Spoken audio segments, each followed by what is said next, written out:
गुरु प्यारी सात संगत जी, आप सभी को प्यार भरी राधा स्वामी जी।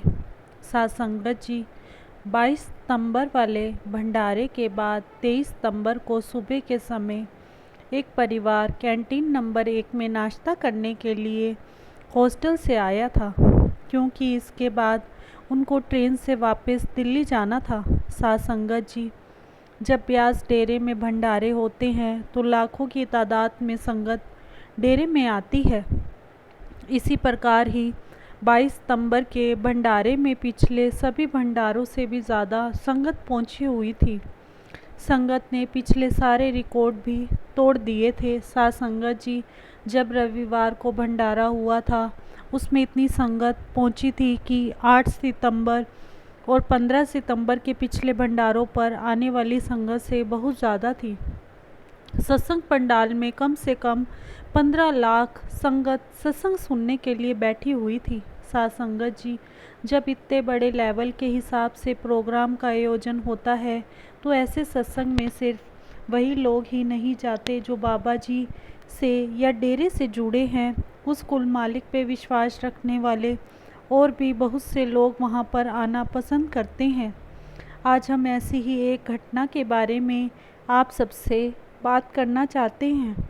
इस घटना में डेरे पहुंचे एक शख्स के बैग में से जो कुछ निकला उसको देखकर वहां खड़ी सारी संगत हैरान रह गई। सात संगत जी, आपसे हाथ जोड़कर विनती है कि साखी को पूरा सुने जी और चैनल को सब्सक्राइब करना ना भूले जी। सात संगत जी, एक बात तो ज़रूर है जो आप सबकी समझ में आ जाएगी कि हम सब जिस कुल मालिक से जुड़े हुए हैं उनसे ऊपर शायद और कोई भी नहीं है। डेरे में कैंटीन के पास बहुत देर से एक बैग पड़ा हुआ था और उस बैग के आसपास कोई भी नहीं था। वहाँ पर एक सत्संगी परिवार खड़ा हुआ था। उनकी नज़र जब उस बैग पर गई तो उन्होंने आसपास बैठे लोगों से पूछा कि यह बैग किसका है, लेकिन सब ने यह कहा कि यह बैग उनका नहीं है। सात संगत जी, हम सबका फ़र्ज़ बनता है जब डेरे में कोई ऐसी लवारिस चीज़ मिलती है तो हम एक दूसरे से पूछना चाहिए और पास खड़े सेवादारों से बात करनी चाहिए। सात संगत जी, तो इस परिवार ने भी इस चीज़ को अपनी जिम्मेदारी समझते हुए पास में खड़े हुए एक सेवादार को इस बैग की जानकारी दी। सेवादार को जब यह पता चला कि वह बैग पिछले कई घंटों से इस जगह पर पड़ा है और बैग किसका है किसी को भी पता नहीं, तो वह सेवादार दूसरे सेवादारों को बुलाकर ले आया, क्योंकि उस बैग में कोई ऐसी चीज़ भी हो सकती है जिससे कोई बड़ा हादसा होने का खतरा था। तो वहाँ पर काफ़ी सेवादार और संगत इकट्ठी हो गई।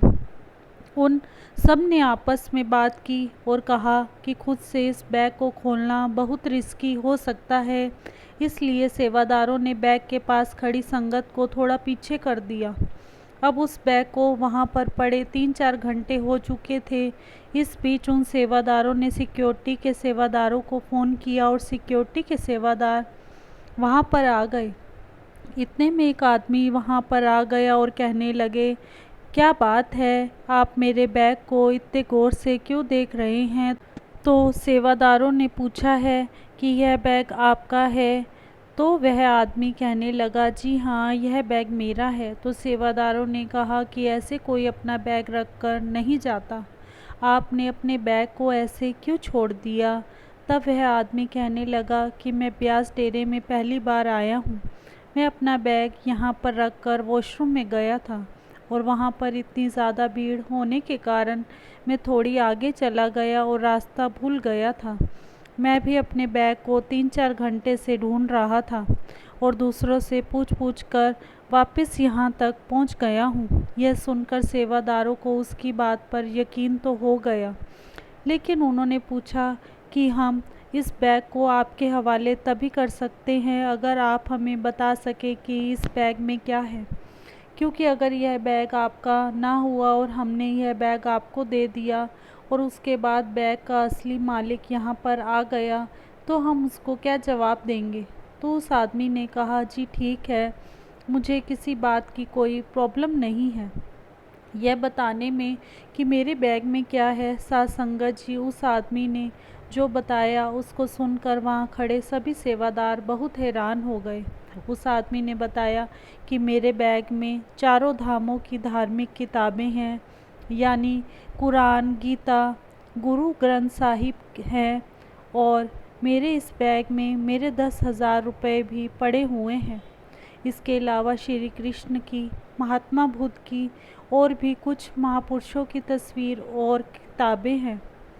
उसने अपने हाथ में बाबा जी की तस्वीर दिखाते हुए कहा कि अब आपके जो यहाँ के सतगुरु हैं, कुल मालिक हैं, मैं उनकी तस्वीर भी अपने इस बैग में रखने जा रहा हूँ, और मुझे जिस चीज़ की तलाश थी वह मेरी तलाश आज ख़त्म हो गई है।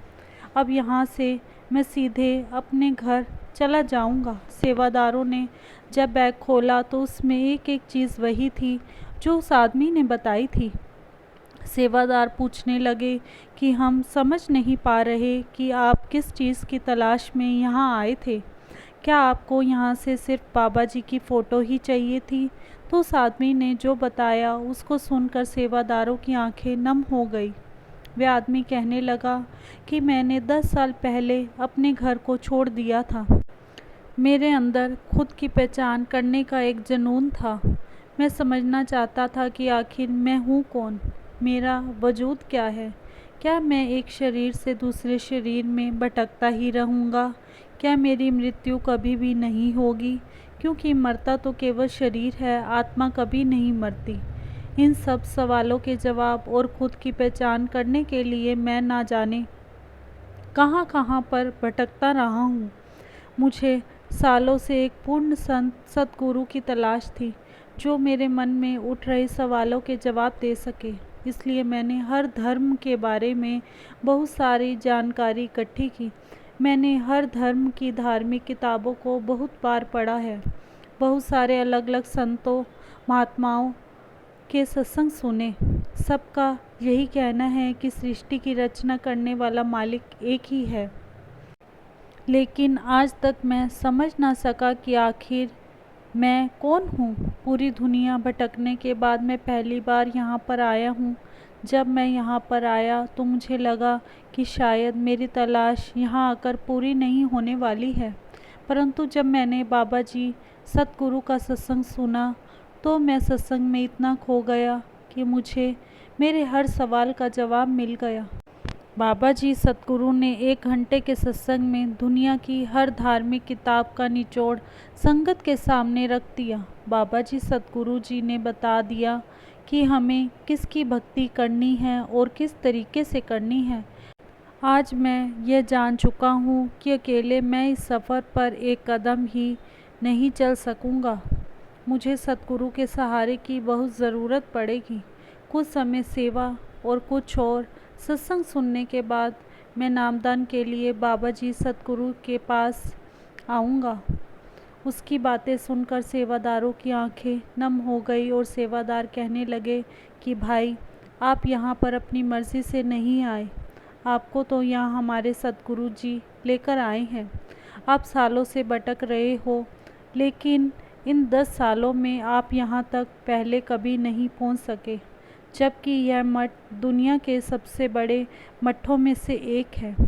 ऐसा इसलिए हुआ क्योंकि तब आपका समय नहीं आया था, और जब आज आपका समय आया तो बाबा जी ने आपको अपनी तरफ ऐसे खींच लिया जैसे चुंबक लोहे को खींच लेता है।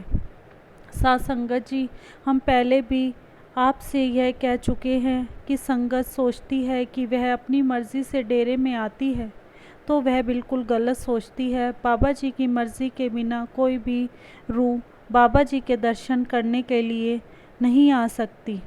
बाबा जी की मर्ज़ी होगी तो वह सोई हुई संगत को भी उठा कर ले आएगी। अगर बाबा जी का हुक्म नहीं होता तो संगत के बैग पैक ही रह जाते हैं। कोई ना कोई कारण बन जाता है जिस कारण हम डेरे में नहीं जा पाते। यह सब उस कुल मालिक की मर्ज़ी से ही होता है। इसी के साथ हम इजाज़त चाहते हैं। कल मिलेंगे एक नई साखी के साथ। तब तक के लिए राधा स्वामी जी। अगर आपको साखी अच्छी लगी हो तो कमेंट बॉक्स में राधा स्वामी अवश्य लिखें जी, और चैनल को सब्सक्राइब करना ना भूलें जी। राधा स्वामी जी।